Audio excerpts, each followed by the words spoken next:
Migraine, భుజం నొప్పి, నడుం నొప్పి, మోకాలు నొప్పికి నిజమైన పరిష్కారం ప్రాణ పెయిన్ క్లినిక్ లో. రమగారు, గుడికి వెళ్ళి కొబ్బరికాయలు కొడతాం కదా. సాధారణంగా ఒక చిప్ప మనం తెచ్చుకుంటాం, ఒక చిప్ప అక్కడ వదిలేస్తాం. కొన్ని ఆలయాల్లో రమగారు 2 చిప్పలు తెచ్చుకోవడానికి అవకాశం ఉంటుంది. కొన్ని చోట్ల 2 చిప్పలు వదిలేస్తాం. అసలు ముందు ఇంటికి తెచ్చుకోవటం అనే విషయం గురించి ఒకసారి మాట్లాడదాం. మనం చిప్ప ఇంటికి తెచ్చుకోవచ్చా? కొబ్బరి చిప్ప లక్షణంగా తెచ్చుకోవచ్చు. నైవేద్యం పెడతారు కదా జయ. ఇప్పుడు ఇదివరకటి దేవాలయాలు వేరు, ఇప్పుడు దీని గురించి కూడా ఇలాగే మాట్లాడుకోవాల్సి వస్తుంది. మనం ఇది వరకు ఏదో దేవాలయానికి వెళ్తే అర్చక స్వామి ఆయనే ఒక కొబ్బరికాయ కొట్టి, లేదా మా అమ్మ అక్కడ కొట్టి పట్టుకురండి అంటే కొట్టి పట్టుకొస్తే ఆ 2 చిప్పలు నివేదన చేసి, ఓ చిప్ప దేవాలయానికి వచ్చి ఒకటి ప్రసాదంగా స్వామికి మూలవరులకి నివేదన చేస్తారు కదా. నైవేద్యం చేయబడిన చిప్పనిస్తారు. ఆ చిప్పను నువ్వు కొట్టు తిని ఇంట్లో ఉన్న వాళ్ళకు కూడా ప్రసాదం ఇవ్వడానికో, లేకపోతే సాయంకాలానికి ఇడ్లీలో కొబ్బరి పచ్చడికో తెచ్చుకుంటాం. అందులో భయం లేదు, అనుమానం లేదు. మీరు ఇదివరకు విషయం చెప్పారు కాబట్టి క్రమంగా ఇంకొక విషయం, ఇదివరకు చక్కగా 2 చిప్పలు ఆయన దగ్గర పెట్టి నివేదించి ఒకటి మనకి ఇచ్చేవాళ్ళు. ఎంత తృప్తిగా ఉండేదో. అవకాశం ఉందా రమ్మగారు? ఇప్పుడు లేదు. ఇప్పుడు అదే నేను చెప్పబోతున్నా, ఇదివరకటిది ఇప్పటిది అని. ఇప్పుడు ఏం చేస్తాము, కొన్ని దేవాలయాలు ఎక్కడో కొడతాం. కొబ్బరికాయ పట్టుకెళ్ళడం కూడా వేస్ట్ అనిపించేస్తూ ఉంటుంది. పైగా కొట్టేసరికి కొన్ని గుళ్ళలో నిన్న పండి చెప్పాడు కదా, ఈ కాయ కొడితే చిప్ప టవకి మన కింద పడిపోతుంది. ఒక పిల్లకి పిచ్చకుంటుంది వెనకాల పిల్లక, ఆ వెనకది పట్టుకుంటారు, అది మన చేతిలో ఉంటుంది. తీరా ఆ గుళ్ళోకి తీసుకెళ్తే వాళ్ళేం దేవుడి దగ్గర చూపించరు, ఏం లేదండి, నివేదన లేదు. గుళ్ళో ఓ కాయ కొట్టి, మనం దేవాలయ ప్రాంగణంలో ఓ కొబ్బరికాయ కొట్టి ఓ చిప్ప ఎవరు తింటారో ఏం చేస్తారో ఏమవుతుందో మనకు తెలియదు. ఆ కింద పడ్డవి ఎప్పుడో తీస్తారు బహుశా. మరి దేవాలయపు ప్రోటోకాల్ని బట్టి అవి ఎక్కడికి వెళ్ళాలో అక్కడికి వెళ్ళిపోతాయి. మన చేతిలో ఉన్న ఈ చిప్ప ఊరికే ఒక కొబ్బరి చిప్పగా ఇంటికి వస్తుంది, కానీ అది మూలవరులకి నివేదన చేయబడదు. ఆ ఆలయ ప్రాంగణంలో కొట్టాము మనకు ఒక తృప్తి, అంతే. నేను కొబ్బరికాయ కొట్టా అంతే. దేవాలయానికి కొబ్బరికాయలు పట్టుకెళ్తాం అనే ఒక సిద్ధాంతానికి అలవాటు పడిపోయి, ఇక అదే జయ నేనైతే చెప్తాను, నేను ఏవి పళ్ళు పువ్వులు కొబ్బరికాయలు తీసుకెళ్ళు. నేను కూడా అంతే. నాకు ఈ 2 చేతులతో దండం పెట్టుకోవాలని ఉంటుంది. ఈ వస్తువులు ఉంటే వాటి మీద ధ్యాస ఉంటుంది, అందుకని నేను పట్టుకెళ్ళను. అయితే చెప్తాను ఇప్పుడు ఆ మాట చెప్పాలి. మనం శుక్రవారం రాహుకాల పూజ చేయించుకునేదాన్ని కొంతకాలం క్రితం. అప్పుడు కొంచెం తీవ్రమైన అనారోగ్యాలు, ఇబ్బందులు ఏవో చాలా ఉన్నాయి. రాహుకాల పూజ చేసుకోవాలని ఏం చేశాను, శుక్రవారం పొద్దున్నే ఏమైనా చేసి గారెలు కానీ బొబ్బట్లు కూడా చేసి పట్టుకెళ్ళాను. గారెలు చేసే, మినపగారెలు చేసేదాన్ని, రకరకాలు. ఏ ఆలయానికి వెళ్ళేవారండి? మన ఇంటి దగ్గర కాదు, పెద్ద గుడిక. అమీర్పేటలో ఉన్న జయదుర్గాదేవి ఆలయానికి వెళ్ళి అక్కడ ఇస్తే ఆ బాక్స్లో పెట్టి పట్టుకెళ్తే, బాక్స్ ఇస్తే బాక్స్ నివేదన చేస్తారు అక్కడ. అప్పుడు చేసేవారు. ఇప్పుడు పరిస్థితి నాకు తెలీదు. నేను ఇది కనీసం 7-8 సంవత్సరాల క్రితం సంగతి చెప్తాను. ప్రతి శుక్రవారము వెళ్ళాను చేయట్లా. కొన్ని వారాల పాటు, నెలల పాటు వెళ్ళాను. ఆ బాక్స్ పట్టుకెళ్తే ఆ బాక్స్ని నేను అందరికీ నివేదన చేశారు కదా, కనపడ వాళ్ళందరికీ పంచిపెట్టేసి 4 వస్తువులు ఏవైతే అవి మిగిల్చి పట్టుకొచ్చి ఇంట్లో పిల్లలకి, మా సత్యవతి సార్లు అవి ఉంటే వాళ్ళకి, అంతే. వెనక్కి ఎక్కువ మిగిల్చుకొచ్చేదాన్ని కూడా కాదు. అక్కడ తృప్తిగా ఉంటుంది, అదొక సంతోషంగా ఉంటుంది. ఇప్పుడు కొబ్బరికాయలు, అరటిపళ్ళు పట్టుకెళ్తే అరటిపళ్ళు కూడా ఊరికే తీసుకెళ్ళి మనం తెచ్చుకోవటమే అవుతుంది, కానీ మూలవరుల దాకా వెళ్ళే అవకాశం అయితే లభించట్లేదు. కొంచెం చిన్న దేవాలయాల్లో, మన ఇంటి దగ్గర దేవాలయాల్లో మన మొహం అలవాటుగా ఉంటుంది. కొంచెం జనం తక్కువగా ఉంటే నివేదన చేస్తారు. ఈ నివేదన చేయబడ్డ వస్తువు, ఇప్పుడు ఒక అరటిపళ్ళు ఒక పెడ పట్టుకెళ్ళాం, ఏమంటాం, హస్తం. మనం హస్తం అంటాం కదా, హస్తం. మా వైపు అత్తం అంటారు, మేము హస్తం అంటారు. కొన్ని చోట్ల అరటిపళ్ళు ఒక పెడ, ఒక ముక్క అనమాట అది. ఆ పెడ పట్టుకెళ్తే అందులో సగం పళ్ళు ఉంచి, మిగిలిన సగంలో ఎవరైనా వచ్చినప్పుడు అర్చక స్వామి తలా ఒక పండు, మనం పట్టుకెళ్ళింది మన డబ్బులతో కొన్న వస్తువు అమ్మవారి దగ్గరో, అయ్యవారి దగ్గరో, వినాయకుడి దగ్గరో నివేదన చేయబడి ఎవరో ఒక భక్తుల చేతిలోకి వెళ్తుంది. ప్రసాద వినిమయం మంచి మాటే కదా. శనగలో ఏవో చేసి పట్టుకెళ్తాం, సాతాళించి పట్టుకెళ్తాం, శనగలో గుగ్గిలు చేసి పట్టుకెళ్తాం, అవి కూడా అంతే. కొన్ని అక్కడ పెట్టమంటారు, వచ్చిన వాళ్ళందరికీ పంచుకుంటాం. ఈ పంచే ప్రక్రియ మనకు ఒక సంతోషాన్ని ఇస్తుంది. మనం ఇంటికి తెచ్చుకున్నా కూడా చుట్టుపక్కల వాళ్ళకి ప్రసాదం వడమాలలు వేయిస్తాం, ఆంజనేయ స్వామికి అప్పాలు పోస్తాం కొన్ని చోట్ల. ఇవన్నీ కూడా మనకి ఆనందాన్ని కలిగిస్తాయి. అలాగే ఈ కొబ్బరికాయ కూడా కొంత ఆనందాన్ని కలిగిస్తుంది, కానీ ఇప్పుడు అసలు నివేదన లేనప్పుడు ఏ కొబ్బరికాయ ఎందుకు? కనీసం మన ఇంట్లో దేవుడి దగ్గర కొట్టుకుంటే 2 చిప్పలు తనివి తీరా స్వామికి నివేదన చేసుకుని ఆ తర్వాత మనం భుజించవచ్చు. స్వామి పూజ, పొట్ట పూజ 2 అవుతాయి. అనుమానాలు పెట్టుకోవద్దు.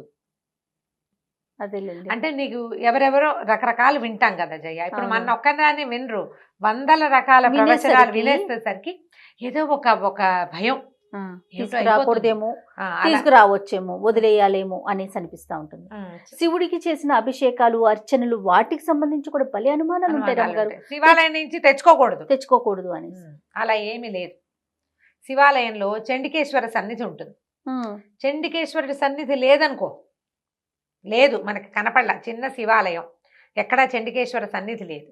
మనం ఏం చేయొచ్చు అంటే, చండికేశ్వరుడు ఎక్కడ కూర్చుంటాడు, అభిషేక తీర్థం బయటకు వస్తుంది చూడు ఒక దారి, ప్రతి శివాలయం అక్కడ కూర్చుంటాడు. నీకు ఆయనకి సన్నిధి లేకపోయినా అక్కడ చూపించి దండం పెట్టి తెచ్చేసుకోవచ్చు.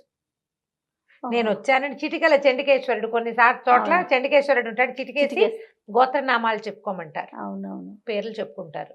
బ్రాహ్మణులు అయితే అహంభవ అభివాదయ్య అని ప్రవర్ చెప్పుకుంటారు. ఆ ప్రవర్ వస్తుంది కదా వాళ్ళకి, చెప్పుకునే అవకాశం ఉంటుంది.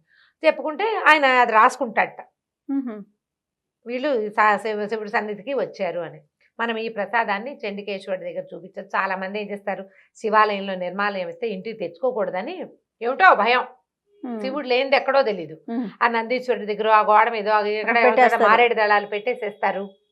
ఎందుకు, తెచ్చి మారేడు దళం ఇంట్లో పెట్టుకోండి, చక్కగా మారేడు దళం ఎండిపోయి తీసి ఏదైనా తులసి కుండీలో పెట్టేయండి, ఏమీ భయం లేదు. ప్రసాదం లక్షణంగా తెచ్చుకోండి. చండికేశ్వరుడికి చూపించి తెచ్చుకోవాలి. చూపించడానికి చండికేశ్వరుడు లేడు, ఆ ఎక్కడి నుంచి తీర్థం బయటకు వచ్చే చోట దండం పెట్టుకుని అయ్యా ప్రసాదం ఇంటికి తీసుకెళ్తున్నాము అని ఒక మాట చెప్పి ఆయనది అది ఆయన హక్కు, ఇది చెప్పుకోవటమే. ఓకే, ఓ నమస్కారం చేసి చక్కగా తెచ్చి ఇంటికి దాకా తేవడం ఎందుకు, కొబ్బరి ముక్కలు అంటే తలా ఒక ముక్క పెట్టండి, 2 ముక్కలు తెచ్చుకోండి, తెచ్చి నిలవబెట్టి ఫ్రిడ్జ్లో పెట్టవలసిన అవసరం ఏం లేదు. అన్ని కొట్టాం, 10 కాయలు కొట్టామనుకో 5 కాయలు కొడతారు సాధారణంగా, ఒక 5 చిప్పలు వస్తాయి. కనపడ్డ వాళ్ళకి ఒకటి చేతిలో పెట్టండి, ఓ చెప్పు ఇంటికి తెచ్చుకోండి, కొబ్బరి పచ్చడి చేసుకోండి, లేకపోతే ఒట్టి కొబ్బరి ముక్కలు కొట్టుకు తినేయండి.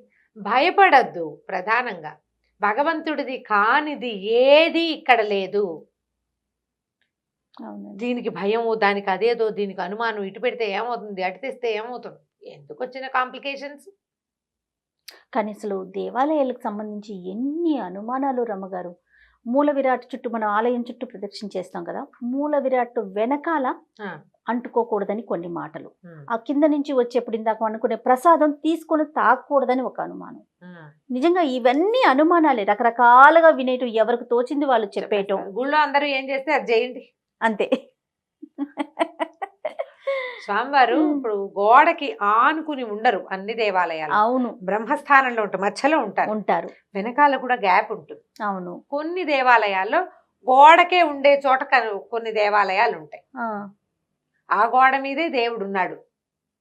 అలాంటి చోట స్వామివారి వీపు ముట్టుకోకూడదు కదా, అది అందుకని కొన్ని చోట్ల ముట్టుకోకూడదంట. కొన్ని చోట్ల అది పాయింట్. మనం అన్నిటికీ ఆపాదిస్తే ఎట్లా, అన్నిటికీ ఆపాదించడానికి వీలు లేదు కదా. కాబట్టి అక్కడున్న క్షేత్రాన్ని బట్టి మనం ఆచరించే విధానం ఉండాలి. ప్రదక్షిణ చేసేది కూడా కొన్ని చోట్ల చేయొచ్చు, కొన్ని చోట్ల చేయకూడదు, ఇక్కడ దాకానే ఆ నియమాలు ఉంటాయి. అక్కడ అందరూ చేసేది చెయ్యి, నీకు తప్పులేదు. నువ్వు ఒకటివే ఊరందరిది ఓ దారి ఉలుపు కట్టది ఇంకో దారిగా చేసేవనుకో, మా ఊళ్ళో ఇలాగే చేస్తాం అనకూడదు. ఈ గుళ్ళో ఏం చేస్తారో అది చేయాలి, అది చెయ్యి. ఇక్కడ పద్ధతి ఏదో అది హాయిగా ఉంటుంది, నీకు భయం లేదు. ఇంకా అందరు చేస్తున్నారు కదా, నలుగురు నడిచే దారి అంతే, అదే నియమం అవుతుంది. మనకి ఈ నియమాలన్నీ ఎలా అయినాయి, వాళ్ళంతా చేశారు, నువ్వు కూడా చేయి వాళ్ళ వెనకాల పడి. అప్పుడు నీకు కాంప్లికేషన్ ఉండదు, అనుమానం ఉండదు, ప్రశ్న ఉండదు.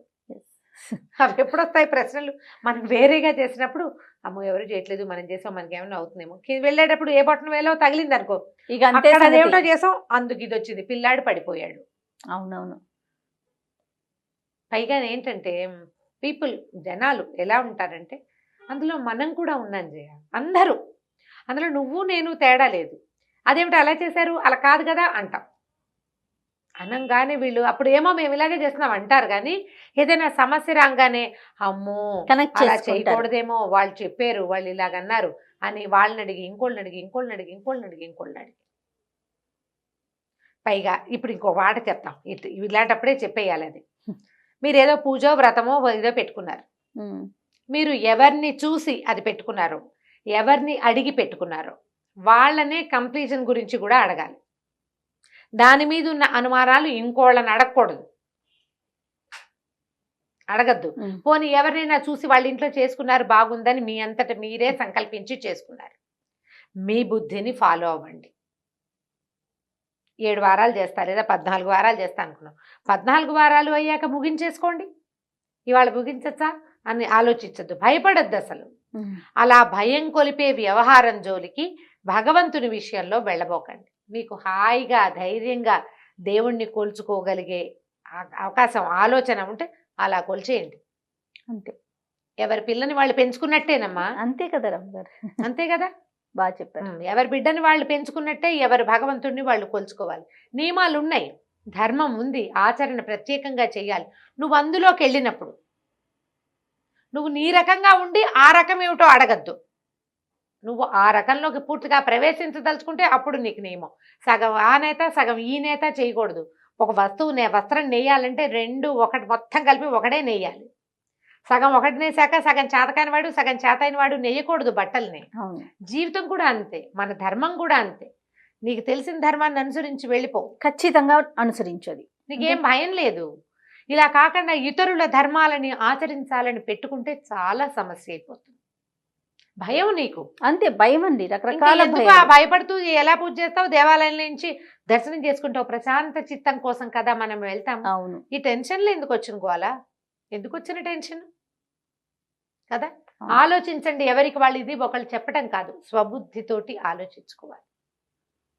ఆలోచిస్తే మనకు తెలిసిన దేవుడి దగ్గరికి ఎందుకు వెళ్తాం, హాయిగా కాసేపు కూర్చుని కృష్ణ రామ అనుకుని ప్రశాంతంగా. ఒక పవర్ హౌస్ కదా దేవాలయం అంటే, అందులోకి వెళ్ళి ఎనర్జైజ్ అవుతాం, ఛార్జ్ అవుతాం. అనుమానంతో కాదు, భయాలు పెట్టుకోవద్దు. భగవంతుడు మనల్ని నడిపించడానికి ఉన్నాడు, ఇంకేదో చేసేయడానికి లేడు. భయపెట్టడానికి కాదు ఆయన ఉన్నది, నడిపించడానికి ఉన్నాడు. మనని నడిపించేవాడి చెయ్యి గట్టిగా పట్టుకో, అటు ఇటు దిక్కులు చూడకు. ఆయన ఎటు నడిపిస్తే అటు వెళ్ళిపో చక్కగా ప్రశాంత చిత్తంతో. హాయిగా ఉంటుంది, అసలు ఏ కాంప్లికేషన్స్ ఉండవు, క్వశ్చన్లు ఉండవు. ఎంత బాగా చెప్పారు అమ్మగారు. నమస్తే. నమస్తే.